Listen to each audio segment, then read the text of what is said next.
একদিন হজরত আলী রাদিয়াল্লাহু তাআলা আনহু তার ঘরের মধ্যে খুবই চিন্তিত হয়ে বসেছিলেন।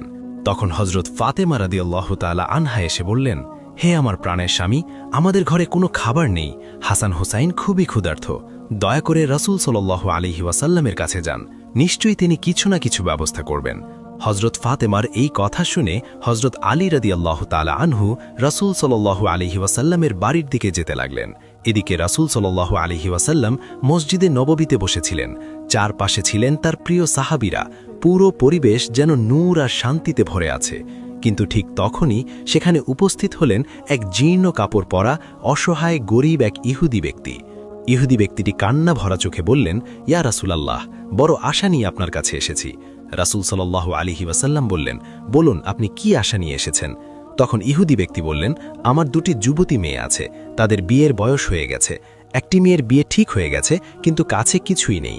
শুনেছি আপনি অনেক দয়ালু, শুনেছি আপনি চাইলে মাটিও সোনা হতে পারে, তাই আপনার কাছে এসেছি।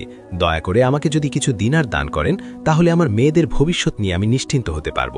এই বলে অসহায়ভাবে কাঁদতে লাগল। একজন বাবার চোখের পানিও এই আর্তনাদ শুনে রাসূল সাল্লাল্লাহু আলাইহি ওয়াসাল্লামের পবিত্র চেহারায় ফুটে উঠল এক মিষ্টি হাসি। তিনি জানেন এই সমস্যার সমাধান কোথায় আছে। তিনি বললেন, প্রিয় ভাই, তুমি চিন্তা করো না, তুমি আলীর কাছে গিয়ে আমার কথা বলবে, আশা করছি তোমার সমস্যার সমাধান হয়ে যাবে।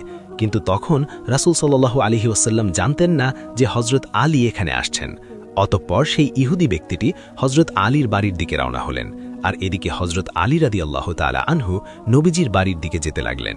যেতে যেতে পথের মাঝে হযরত আলীর সাথে দেখা হলো।